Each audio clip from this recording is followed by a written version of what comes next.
چھوڑے اس بات کا خیال کہ فلانے نے سلوٹ کیا کہ نہیں کی، چھوڑے۔ حضرت باجزید بستامی رحمت اللہ تعالیٰ علیہ فرماتے ہیں میں نے اعتکاف کبھی اپنی مسجد میں نہیں کیا، یہ کہ سارے ہی ہاتھ چومنے والے، سارے ہی پیار کرنے والے۔ فرماتے ہیں میں جب اعتکاف کرتا تھا تو میں بستان سے دور نکل جاتا تھا جہاں کوئی مجھے جاننے والا نہ ہو۔ اٹھ بلیا چل اوتھے وسیے جتھے وس دے نہیں سارے ہی انے، نہ کوئی ساڈی ذات پچھانے تے نہ کوئی سانو مننے، چل ادھر چلیں۔ اٹھ بلیا چل اوتھے وسیے جتھے وس دے نہیں سارے ہی انے، نہ کوئی ساڈی ذات پچھانے تے نہ کوئی سانو۔ اتنا شوق ہے سلوٹ کرانے کا، اتنا شوق ہے تعارف کرانے کا، اتنا شوق ہے اپنا بتانے کا، تو یہ چیز غلبہ کر جاتی ہے، پھر نام رہ جاتا ہے، روح نہیں رہتی، پھر وجود رہ جاتا ہے، پھر باطن کی کیفیت نہیں رہتی۔ خدا را اپنے آپ کو بے چین نہ کرو، بے قرار نہ کرو، بے سکون نہ کرو، رب کی یاد میں آ جاؤ، درود و سلام میں آ جاؤ، نعت کے حسن میں آؤ، تلاوت کی دنیا میں آؤ، سجدوں کے نور میں آؤ۔ آؤ کبھی کھول کے دل مسجد کی صفائیاں کریں، آؤ نہ کبھی کوئی بوڑھا دادی نانی دادا ان کے پاس بیٹھ کے پیر دبا کے اللہ کو راضی کرے۔ یہ کیف والی جگہ ہیں، یہ سرور والی جگہ۔ اتنی بے چین ہماری زندگی ہے، بے قرار ہے، تڑپتے ہوئے لوگ، لڑتے ہوئے لوگ، ایسے لگتا ہے ابھی ایک دوسرے کا گریبان تھام لیں گے، بے قرار بے چین۔ کسی کو انتظار کا کہا جائے نا کہ 10-20 منٹ کسی کا انتظار کرو، تو بعض لوگ مجھے ایسے لگتا ہے جیسے یہ ان کا کلیجہ پھٹ جائے گا، ڈاکٹر کے انتظار میں بیٹھے ہیں تو بڑے پریشان ہیں۔ کسی کو ملنے گئے ہیں کو آدھا گھنٹہ بیٹھنا پڑ گیا تو بڑی دقت میں ہیں۔ اپنے آپ کو سکون دیں۔ آپ یقین کریں بڑا مزہ آتا ہے، کبھی کسی کا انتظار کرنا پڑے تو 2-4 تسبیح درود شریف پڑھی جاتی ہے، یعنی ذوق بن جاتا ہے کہ چلو اللہ نے موقع دیا ہے، کوئی سرکار کو یاد کر لیں، تنہائی مل گئی۔ ہمارا مزاج جس سختی کا شکار ہے، وہ سختی آہستہ آہستہ ہمیں زیادہ آزمائش میں ڈال گئی۔ تو میرے بھائی زندگی میں اطمینان حسن ہے، اور وہ سب سے زیادہ اللہ کی یاد میں ملتا ہے، وہ سب سے زیادہ رب کریم کے ذکر میں۔ سب سے زیادہ جو چاہتا ہے نا دل ٹھنڈا رہے، زبان میٹھی رہے، وہ مدینے والے محبوب پہ درود و سلام پڑھا کرے، وہ حضور پہ درود و سلام پڑھا کرے، زبان میٹھی رہے گی۔ میرا ذاتی تجربہ ہے کہ جو آدمی اپنے اخلاق سنوارنا چاہے وہ حضور پہ درود شریف پڑھے، جو اپنے اخلاق سنوارنا چاہے، طبیعت کو ٹھنڈا رکھنا چاہے، وہ درود شریف پڑھے، اس کا دل سکون میں آئے گا۔ کچھ کام اور ہیں زندگی میں اطمینان کے لیے، ان کا ہونا بھی بڑا ضروری ہے۔ سب سے پہلے اگر آپ چاہتے ہیں نا زندگی میں سکون ہو تو حقیقتوں کا سامنا کرنا سیکھیں، آپ جو ہیں وہ رہنا سیکھیں، جو آپ نہیں ہیں وہ بننے کی کوشش نہ کریں۔ حقیقت کا سامنا کرو گے تو زندگی اطمینان میں آ جائے گی۔ ہم نے نا بہانے بنا لیے ہیں، ہیلے بنا لیے ہیں، جھوٹ کے سہارے اپنے آپ کو اونچا کر لیا۔ ایک آدمی سے کہا جاتا ہے تو رشوت نہ لے، تو کہتا ہے میں غریبوں سے نہیں لیتا۔ تو میرا سوال یہ ہے کہ امیروں کا حساب لینے کی اللہ نے تیری ڈیوٹی لگائی ہے، تیرے ذمہ لگایا ہے کہ تو امیروں کا حساب کر، تمہیں کیا ضرورت پڑی ہے؟ ہم نا بہانہ کرتے ہیں، رشوت لینے والے کا الگ بہانہ ہے اور سفارش والے کا الگ بہانہ ہے۔ حقیقت کا سامنا کریں، حقیقت کا۔ جو میرے ذمہ داریاں ہیں وہ میں نے پوری کر لی، جو آپ کی ذمہ داریاں ہیں وہ آپ جان نہ چھڑائیں، حقیقت پسند بنیں۔ میرے رسول کریم پھر پڑھیے درود شریف صلی اللہ تعالی علیہ وسلم۔ حضور صلی اللہ علیہ وسلم نے فرمایا کہ میری بیٹی سیدہ فاطمہ الزہرا رضی اللہ تعالی عنہا صرف جنتی نہیں، جنتی عورتوں کی سردار ہے۔ لیکن حضور نے یہ بھی فرمایا کہ فاطمہ یہ خیال رکھنا اگر اللہ نے حساب پوچھا تو حساب تم نے خود دینا ہے۔ حقیقت کی طرف توجہ کرائی حضور نے، وہ صرف جنتی نہیں، جنتی عورتوں کی سردار ہیں، پر حقیقت کی جانب توجہ۔ میں حقیقت یہ ہے کہ اگر مالک نے حساب پوچھا تو اس کی تیاری بھی کرنی ہے۔ دیکھیں نا ہمیں کچھ یقین نہیں، اللہ معاف کرے کہ ہمارا حساب کیسا ہوگا، لیکن کتنے آزاد ہیں۔ یعنی بڑی دلیری سے بندے کہتے ہیں فجر نہیں پڑھتا جی، 3 پڑھتا ہوں جی، شاہ رہ جاتی ہے جی، کپڑے صاف، بڑی دلیری سے۔ اور سیدہ فاطمہ الزہرا نے ساری رات مصلی آباد رکھا ہے، حالانکہ انہیں یقین تھا کہ رب مجھے بغیر حساب کتاب جنت دے گا۔ حقیقت کا سامنا کریں، جو حقوق آپ کے ہیں وہ آپ نے ادا کرنا ہے۔ جو ذمہ داریاں ہیں وہ ذمہ داریاں ہیں. دیکھیں نا حضرت موسیٰ کلیم اللہ علیہ السلام کے پاس اسرائیل روح نکالنے آئے تو حضرت موسیٰ نے تھپڑ مارا، آنکھ نکال دی.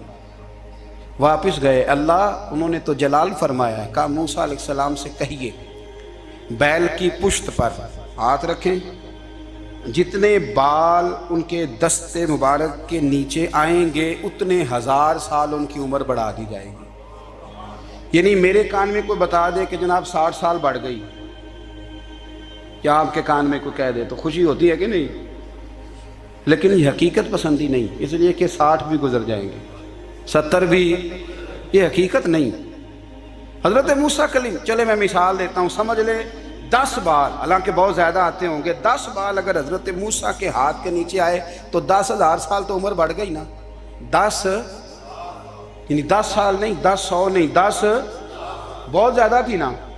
حضرت موسیٰ کلیم اللہ علیہ السلام سے آ کے عرض کیا گیا حضور بیل کی پشت پر ہاتھ رکھیں، جتنے آپ کے ہاتھ کے نیچے بال آئیں گے اتنے 1000 سال عمر بڑھ جائے گی. تو حضرت موسیٰ نے حقیقت پسندی والی بات کی، فرمایا پھر کیا ہوگا؟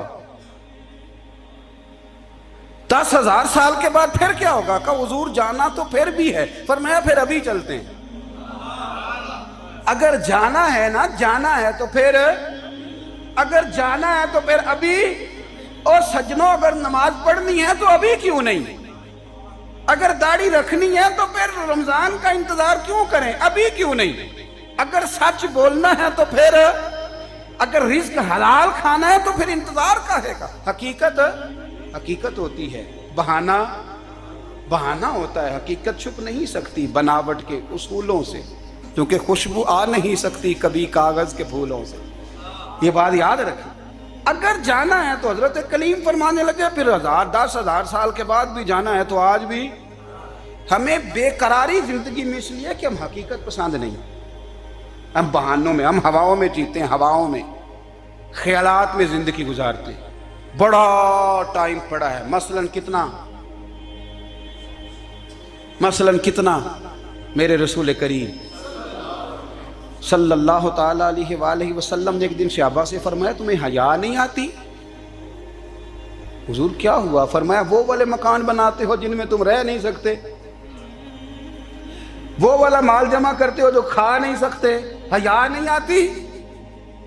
عرض کی حضور حکم کریں. تو محبوب فرمانے لگے جوتے کا ایک تسمہ بند کرتا ہوں تو سوچتا ہوں دوسرا بند کرنے سے پہلے موت آ جائے گی. ایک سانس اندر جاتی ہے تو دوسرا آنے سے پہلے میں یاد کرتا ہوں کہ مجھے دنیا سے جانا ہے. تمہیں حیا نہیں آتی؟ وہ مکان بناتے ہو جن میں رہ ہی نہیں سکتے، وہ مال جمع کرتے ہو جو کھا. حقیقت پسند نہیں بھائی. ہم بہت سارے لوگ ہیں بڑی باتیں سناتے ہیں، بڑی، میں کہتا ہوں اصل میں نا زیادہ باتیں سنا کے نا بیچارہ اپنے آپ کو مطمئن کرنا چاہتا ہے. اصل بات یہ ہے کہ اندر سے نا ہلا ہوا ہے، کچھ بھی نہیں، بڑا زیادہ ہنستا ہے اور مجھے لگتا ہے کہ کوئی گہرا زخم چھپا رہا. اس لیے ملمہ سازی، حقیقت پسند بنو، حقیقت پسند. یاد رکھنا من ترک صلاۃ متعمدا فقد کفر. میرے رسول نے حقیقت بیان کی، فرمایا جس نے ایک نماز بھی جان بوجھ کے چھوڑی اس نے رب کے رب ہونے کا انکار کیا، اس نے کفران نعمت کیا. یہ حقیقت ہے، کوئی کلیریفیکیشن نہیں، کوئی وضاحت نہیں. جو نماز نہیں پڑھتا جھوٹ بولتا ہے، غلط بیانی کرتا ہے. جو شخص رزق حرام کما کے کہتا ہے کہ اس کے بغیر گزارا نہیں چلتا وہ جھوٹ بولتا ہے.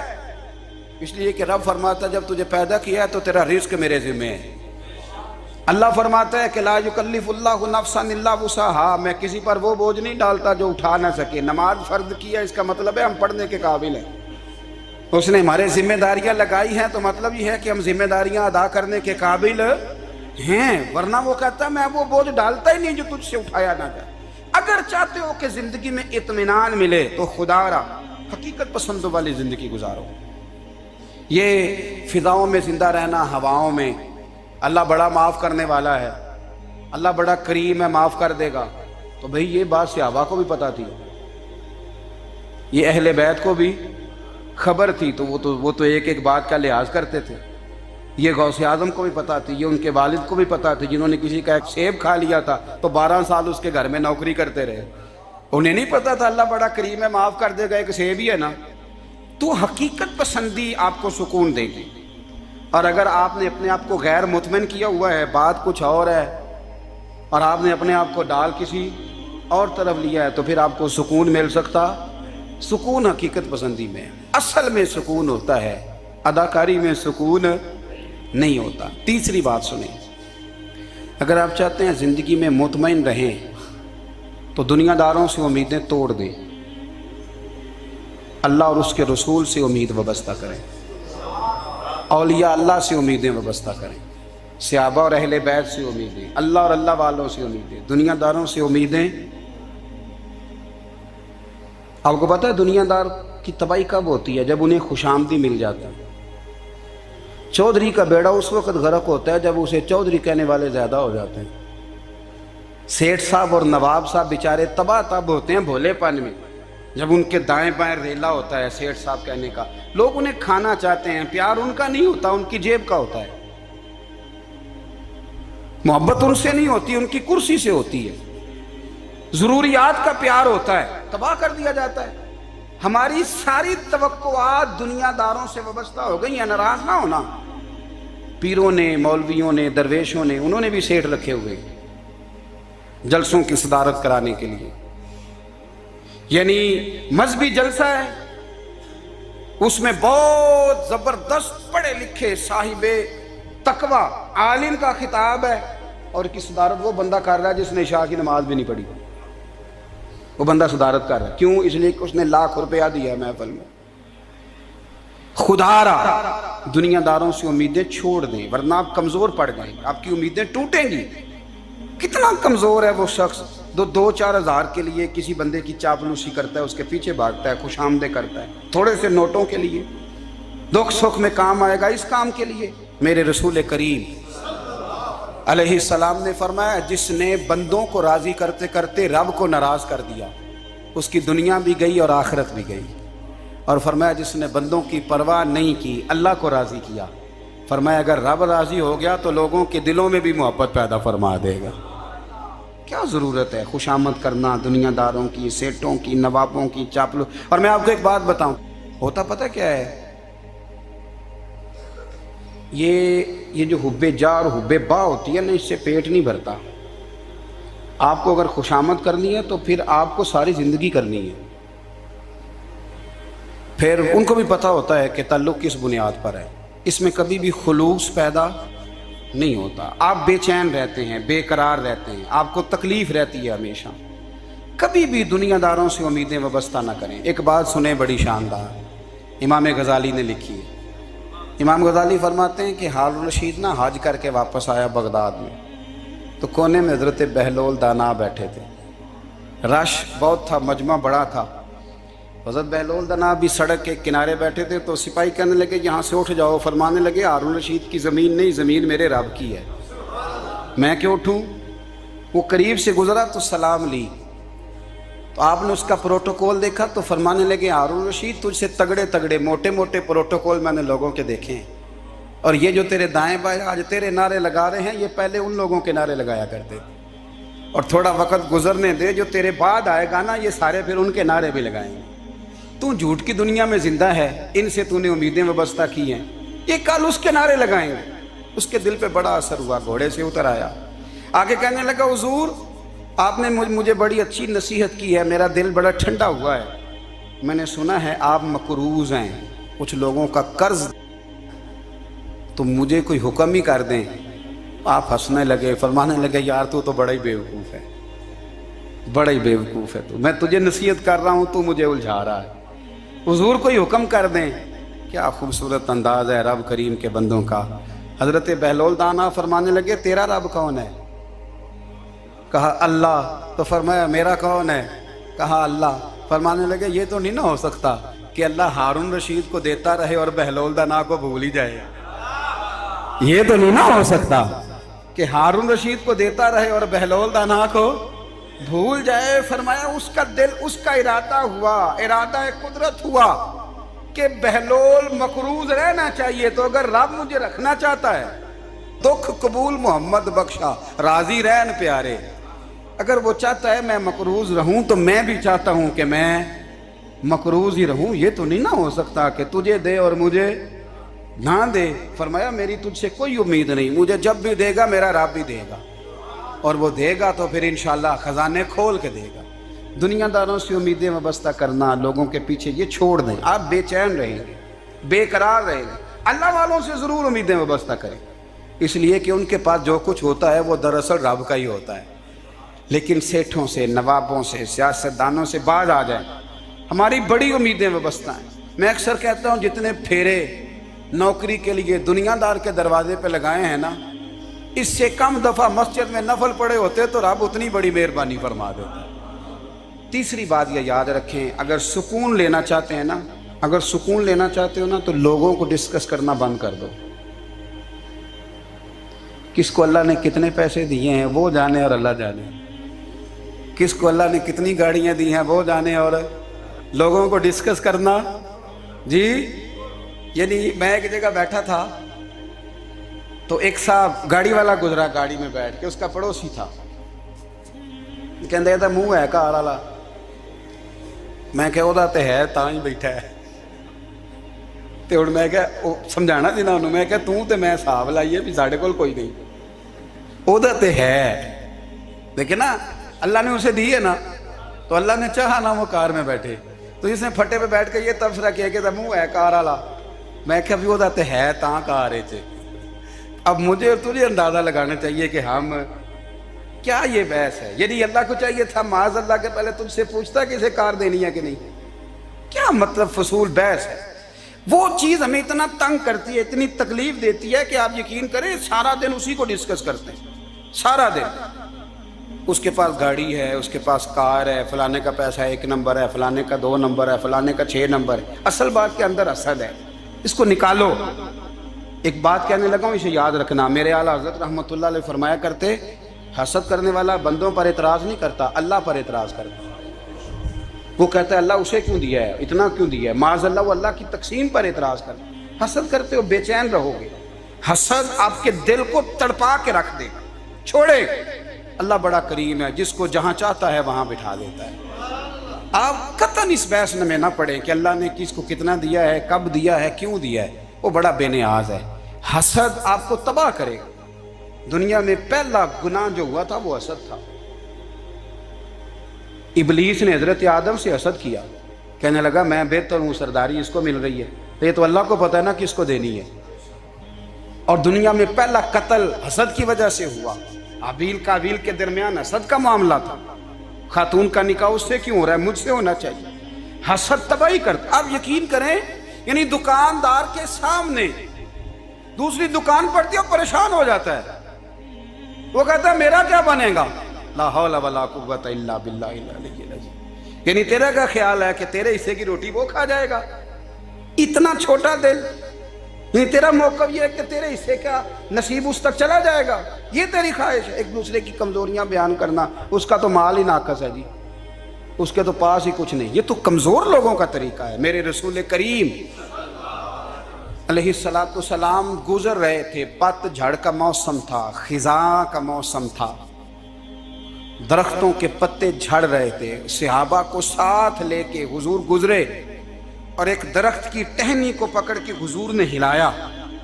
صحابہ فرماتے ہیں کہ چھم چھم اس کے پتے گرے، زمین پر ڈھیر لگ گیا۔ حضور نے فرمایا دیکھا تم نے کیا ہوا؟ حضور ہاں۔ فرمایا کتنی تیزی سے پتے جھڑے ہیں، صرف تنا رہ گیا ہے اور خالی ٹہنیاں رہ گئی ہیں، کوئی حسن بچا ہے؟ حضور نہیں۔ تو نبی کریم فرمانے لگے جو حسد کرتا ہے نا اس کی نیکیاں بھی اسی طرح جھڑ جاتی ہیں،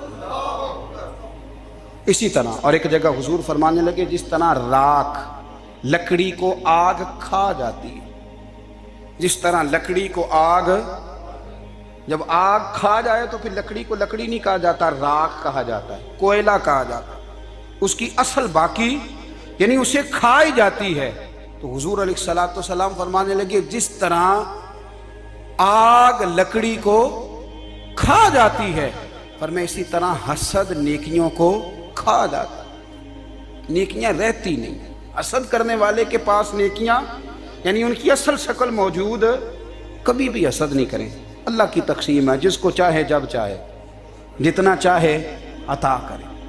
اور چوتھی بات میرے بھائی، کبھی بھی بغض نہ پیدا کریں. بغض والے لوگ بے سکون رہتے ہیں. بہت ساری کمزوریاں ہمارے اندر ہوتی ہیں نا، پھر اللہ ہماری روزی تو نہیں نہ بند فرماتا. یہ تو نہیں کہتا کہ زمین سے نکل جاؤ. اگر یہی والا معاملہ ہو جو ہمارا ہے کہ شادی پہ اس نے میرے ساتھ برا سلوک کیا تھا، اب ساری زندگی بغض رکھنا ہے. اگر یہی معاملہ فرشتے اللہ کی بارگاہ میں کہیں کہ یا اللہ اس نے فلانے دن شراب پی تھی، اب اس کو زمین میں نہیں رہنے دینا، نظام زندگی چلے گا. تو اگر اللہ ہمیں معاف کرتا ہے تو ہم بندوں کو معاف کیوں نہیں کرتے؟ آپ یقین کریں، اتنی لمبی عداوتیں، اتنا لمبا حسد، اتنا لمبا بغض، اتنا لمبا. حدیث میں نے پڑھی، میں حیران رہ گیا. میرے نبی کریم علیہ الصلوۃ والسلام نے فرمایا اپنی بیوی سے کبھی بغض نہ رکھنا. اگر اس کی ایک بات ناپسند ہو تو اسے چھوڑ کے وہ بات دیکھو جو تمہیں پسند ہے. میں اس حدیث کو پڑھ کے سوچنے لگا کہ کیا بیوی کا بھی بغض رکھتے ہیں لوگ؟ اب حضور نے کہا ہے تو اس کا مطلب ہے لوگ بیوی کا بغض بھی رکھتے ہیں. اب اس پر استدلال کر کے مجھے کہنا پڑے گا کہ سسرال والوں کا بغض بھی رکھتے ہیں. کہنا پڑے گا کہ بھائی کے سسرال والوں سے بھی بغض رکھتے. اس حدیث کی روشنی میں سمجھا کہ لوگ بھابھی کا بغض بھی رکھتے ہیں. بغض، ورنہ عادتیں تو ہماری بھی کئی بری ہوتی ہیں.